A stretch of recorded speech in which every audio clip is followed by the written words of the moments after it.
conductors. So finally we are starting with conductor और ये काफी लंबा जाएगा ये topic. So let's write the heading. Distribution of charges on a conductor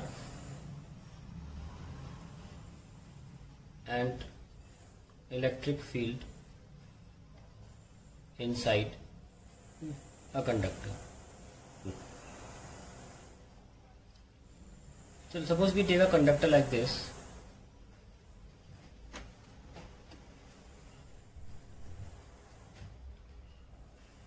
ऐसा मैंने कोई शेप का कंडक्टर लिया, एनी शेप, ठीक है. And suppose there is a positive charge on the surface of a conductor.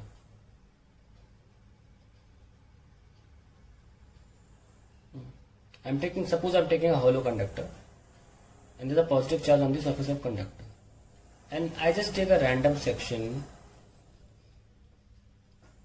divide the conductor into two sections, and I say that ये जो charges हैं, यहाँ पे जो charges हैं, इनकी वजह से इस point पे electric field जो है वो E1 है, ठीक है.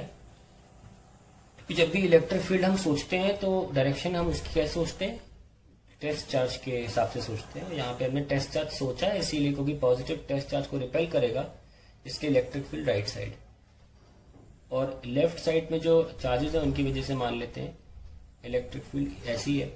और फॉर द टाइम बीइंग हम ये मान के चलते हैं कि E1 is greater than E2, यानी कि E1 minus E2 is the net electric field at this point P. So now, और वो किधर होगी, towards right side, है ना, right side है, rightwards. मैं वही कंडक्टर दोबारा बनाता हूं क्योंकि ताकि खिचड़ी ना पक जाए. और यहाँ पे मान लीजिए कि इलेक्ट्रॉन रखा हुआ है और ये हमारा प्लस साइन था,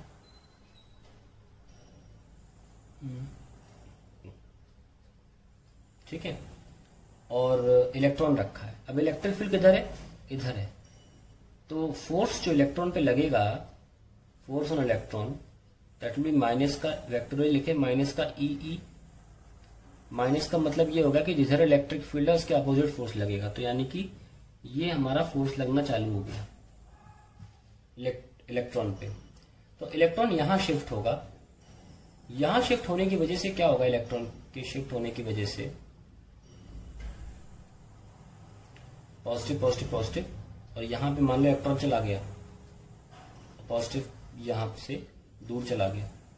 ऐसा होने की वजह से net positive charge, effective positive charge electron के इस रीजन में आने की वजह से कम हो गया, क्योंकि पॉजिटिव और माइनस मिला के चार्ज में पॉजिटिविटी में कमी आ जाएगी क्योंकि इलेक्ट्रॉन पास आ गया. तो effective positive charge left side में कम हो गया है, और इफेक्टिव पॉजिटिव चार्ज इलेक्ट्रॉन के दूर जाने की वजह से राइट साइड में बढ़ गया है, ठीक है.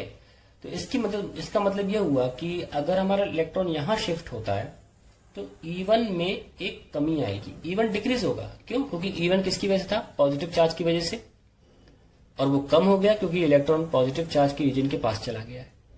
E1 डिक्रीज हुआ. On the other hand E2 क्या हुआ, इंक्रीज. पहले क्या था, E1 ज्यादा बड़ा था और E2 कम था. इलेक्ट्रॉन के इस रीजन के पास जाने की वजह से इस रीजन का इफेक्टिव पॉजिटिव चार्ज कम हो गया और उस रीजन का इफेक्टिव पॉजिटिव चार्ज बढ़ गया. तो अब क्या होगा, तो आप देख रहे हैं कि मैंने इस तरफ के चार्जेस की वजह से इलेक्ट्रिक फील्ड को स्टार्टिंग में ज्यादा बताया था, और इस तरफ की चार्जेस की वजह से मैंने इलेक्ट्रिक फील्ड को कम बताया था. ये एक तरह से अभी ऐसी सिचुएशन है जिसमें चार्ज इक्विलिब्रियम में नहीं है, और चार्ज अपनी नेट फोर्स जीरो पे नहीं है. और यही वजह है कि नेट इलेक्ट्रिक फील्ड इधर बच जाती है और हमारा इलेक्ट्रॉन यहाँ मोशन करने लगता है. पर जैसे इलेक्ट्रॉन इस तरफ शिफ्ट होता है, इधर क्या इफेक्टिव पॉजिटिव चार्ज कम हो जाता है प्लस और माइनस के एडिशन के हिसाब से, और इधर का इफेक्टिव पॉजिटिव चार्ज बढ़ जाता है. Since we started with electric field E1 higher than E2, suppose 10 newton पर कूलम इधर है इधर 10 न्यूटन पर कूलम है और इधर मान लीजिए 5 न्यूटन पर कूलम है, इधर 5 न्यूटन पर कूलम है। अब ये डिक्रीज होगा, ये इंक्रीज होगा। मान लें 9, 6, 8, 7, 7.5, 7. ये अब ओवरशूट नहीं कर सकते, क्योंकि जैसे ही ये दोनों बराबर हो जाएंगी, क्योंकि मोशन तो हो ही रहा है, जैसे ही दोनों बराबर हो जाएंगी वैसे ही चार्ज रुक जाएगा और ये ऑटोमेटिक होगा। भाई अगर आपका चार्ज नेट फोर्स कहाँ लग रहा है, इलेक्ट्रॉन पे, लेफ्ट साइड लग रहा है ना, तो इलेक्ट्रॉन चलता चला जाएगा, चलेगा तो इधर का इलेक्ट्रिक फील्ड कम होगा और इधर का इलेक्ट्रिक फील्ड बढ़ेगा। तो ये इलेक्ट्रॉन जिस गति से, जिस तेजी से बढ़ना चालू होता है, वो धीरे धीरे धीरे धीरे रुक जा, स्लो डाउन होगा और तब स्लो डाउन हो गए फाइनली तब रुक जाएगा जब ये फोर्स 0 हो जाएगा। क्योंकि ये वाली इलेक्ट्रिक फील्ड राइट साइड थी और इस तरफ की वजह से इलेक्ट्रिक फील्ड लेफ्ट साइड थी, ये दोनों बराबर तो होंगी ना। ऐसा तो नहीं हो सकता कि ये 7.5 को अचीव ही ना करें, एक आध नंबर तो ऐसा आएगा दोनों भी बराबर हो, वही रुक जाएगा ये। तो इलेक्ट्रॉन मोशन करना चालू करेगा इधर और फाइनली जैसे ही फोर्स 0 होगा ये यहाँ पे रुक जाएगा, ये अपनी पोजीशन पे आ जाएगा। ये जो काम होता है ये 10⁻⁻16 सेकेंड्स के अंदर हो जाता है। ऐसा कहते हैं कि अंदर इलेक्ट्रिक फील्ड जो होती है अपनी वैल्यू को 0 कर लेती है कंडक्टर्स में almost instantaneously. This time is so less that we call it instantaneous.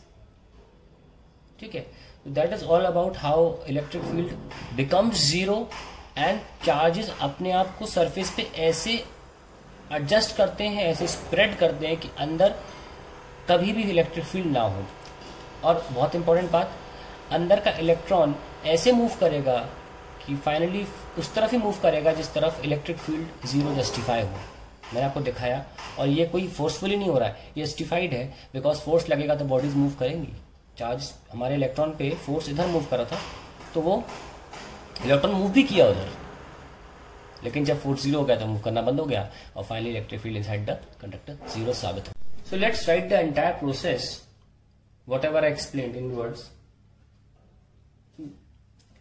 ये हमारा मेटल है, ये हमने इलेक्ट्रॉन रखा था, यहां पॉजिटिव चार्ज था दोनों जगह। लेट्स सी, लेट E1, ये इस चार्ज की वजह से मान लो सेक्शन 1 है और ये सेक्शन 2 है। Let E1 greater than E2. So, the net electric field is equals to E1 minus E2 towards right. Therefore, the electron will experience a net force towards left. So when electron moves towards left,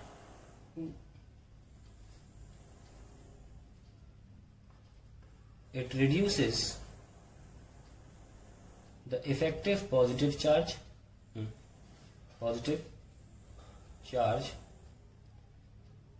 on section 1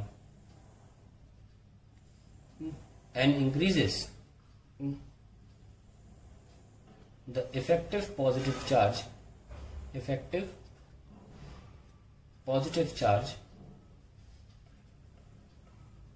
on section 2. Due to this, electric field on right side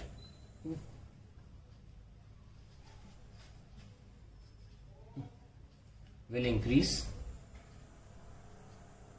that is E2 will sorry right side तो ये थी ना, इसकी वजह से section की वजह से ये डिक्रीज होगी, विल डिक्रीज। इधर जो इलेक्ट्रिक फील्ड थी वो सेक्शन 1 की वजह से राइट साइड वाली electric field will decrease, that is E1 will decrease as it is due to positive charge on left, and E2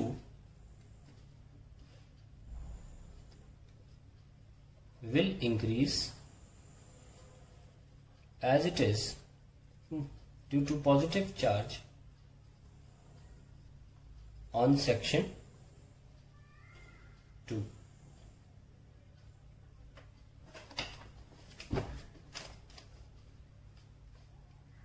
So the conclusion is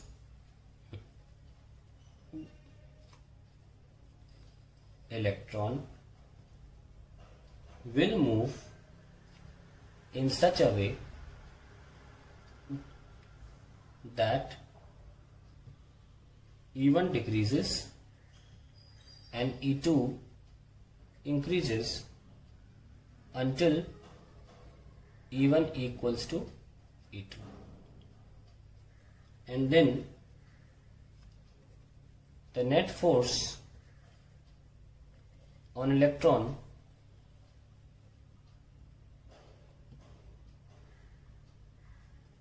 is equals to 0.